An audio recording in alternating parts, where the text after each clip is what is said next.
Hi friends, welcome back to Azure Content YouTube channel. This is part 17 in SQL Real-Time Scenarios playlist. In this video, we are going to learn how to pivot a table in SQL. So what does pivoting of a table means in SQL? So this is the requirement in details. If you see, this is a table called sales table in my SQL server and it has three columns: employee ID, month name and sales amount.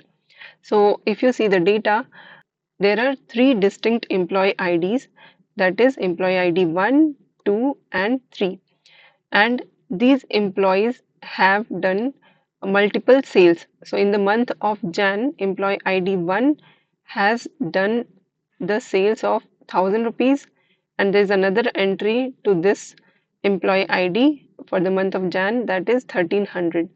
So if we do a total of these, then it comes as 2300, right? But in this table, the data is looking very clumsy and from readability perspective, it is not looking good. So what I want to do is I want to convert this table into this format, which means I want to take all the unique values from this column, which is month name. I need to take all the unique values in this column and convert it into different columns in my output table. So what I mean by that is, if you see what are all the unique values or distinct values in month name column is Jan, Feb and March. Okay, these are the three distinct month name, and I want to take these unique values and create columns in the output table. And we need to project the sum of sales amount performed by each of the employees for that particular month. So it should give me the sum of all the sales performed by this particular employee ID in the month of January, and that amount should be coming here. And similarly for all the months, for all the employee IDs, it should give me the pivoted data. So this data is looking so much cleaner and easier to read in comparison with this table, right? So these two are basically providing the same information, but from readability angle, you can see this is looking much better and easy to read. So I want to create the pivot table out of this particular sales table, which is present in my SQL server. So let's go to SSMS and start writing the SQL query in order to pivot the sales table. Okay. So this is my table, sales table. This is the same data which we saw in the PPT here. Okay. So now we want to pivot this table. So to do that, we will use something called pivot operator. Okay. So let me write another query. Select star from sales, and then on top of it we will use something called pivot operator. So this is not a built-in function, it's a operator, that's why it is coming in gray color. If you see any other function, if you see get UTC date, it's a built-in function, that's why it's coming in pink color. Okay, but pivot is not a function, it's basically a operator, so that's why it's coming in a gray color. Okay, so now inside this pivot operator, we have to provide the aggregate function. So in our case, we have to convert this table into such a manner. Okay, so we have to convert this table into this format. So we will have employee ID, and then the columns that we will be having is Jan, Feb and March. We will no longer be having month name or sales amount. So we will have Jan, then Feb and then March. And the data which we will be having is, in employee ID we will have the same data 1, 2 and 3, but the data will be combined together as if we have done a group by, and then here it will be having the sum of sales amount. So basically we have to perform sum on top of the sales amount column, and we will get the sum of all the sales amount performed by this particular employee on that particular month, and we will be having that data here. Similarly, all the data will be coming here. So now with this idea, let's resume writing the SQL query.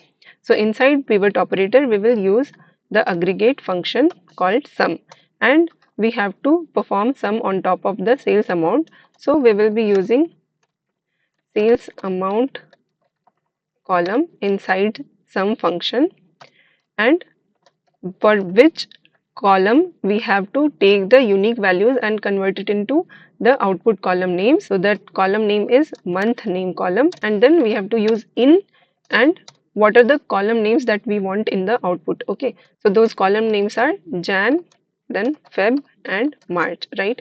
So these are the unique values coming out of month name. So for the best practice, I'm going to give angular brackets here in the column names that we are going to create. Okay, and then we have to provide a name to this pivoted table. So for that, I'm going to use alias as pivot table. Okay, so now if I run this, let me run this whole query. So you can see this is the output. Let me run along with the sales table data. So now if you can compare and verify, the data in sales table is for employee ID 1 for the month of Jan, the sales amount was 1000, and we have the similar data here. The employee ID 1 in the month of Jan has also done a sales of 1300. So if we calculate and sum these two amount, it will come as 2300, which is coming correctly in this particular pivoted table. Similarly, you can verify all the amounts. So this is how we can pivot a table. Now in this scenario, all the columns of sales table were involved in pivoting the data. But suppose there is another column which is unwanted column that I want to remove while pivoting the table. For example, what I'm going to do is I'm going to alter this table called sales table, alter table sales, and then I'm going to add another column, say ID column, which will be integer type. So let me execute it, and now we have another column, ID column, and suppose this ID column will be holding the incremental data here. So for that, let me update the column ID with values as 1, 2, 3 and so on. So for that, we need to create the sequence in order. For that, we have to use something called row number function. So we have already seen this in action in our previous videos. You can go through that. So what I'm going to do is I'm going to have select star and then row number function, row underscore number. Okay, and here we have to use over clause, and we need to do order by. Let me give these two columns, order by employee ID and maybe month name. Okay, from which table? From sales table. Okay, so if I run this, you can see another column got created. So first of all, let me give name to this unidentified column. Let me give a name as RN. It is basically not present as the part of sales table. We have just created a select query on top of the sales table where we have added another derived column here, but it is not part of the sales table physically. Okay, so sales table still looks the same. Okay, but we have added this row number function so that we add an additional column. Okay, so now what we have to do is we have to update this ID column with the same value present in this row number column. Okay, so for that I'm going to create a CTE. So to do that, we have already seen how to create a CTE. We have to use with CTE as syntax. Okay, so this is going to create a common table expression which is called CTE, and we have given this inside a CTE, and now we are going to update this CTE. Okay, we are going to update CTE, set the value of ID column same as the row number column. Okay, so if I run this, now ID column should be changing to the value present in RN column. Okay, so if I execute it, you can see 18 rows got affected, and now if I see the sales table data, you can see the ID column got updated with the data present in the row number function. So don't worry about the orders because we have given the order by clause to have employee ID as well as month name. So it is taking the preference alphabetically for the month of February because F will come before Jan. So this is assigned as 1, okay, instead of this one. So similarly, it will take employee ID and month name into consideration and perform the order by for ID column. Okay, so don't worry about it. We just wanted to have unique values in ID column so that we can see if pivot table script still works in sales table or not. So if I try to execute it, you can see earlier we were getting the desired values in the pivot table.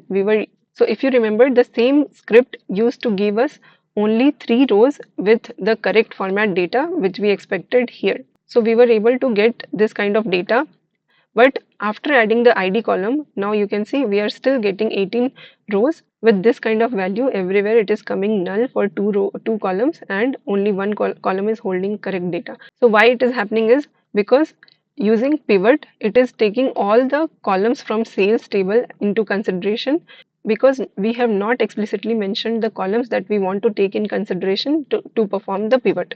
So to do that, what we can do is, instead of just writing select star from sales, we can create a subquery which will basically convert it into a derived table when we explicitly give the column names. Okay, so basically let me provide a subquery here, select star from, and this select star from sales table, we will modify it, but basically this will be coming as a subquery.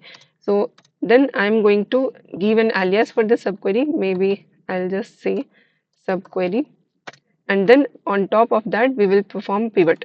So now instead of select star from sales table, we are going to explicitly give the column names that we want to use in pivot. Okay, so the column names are employee ID, month name, and sales name.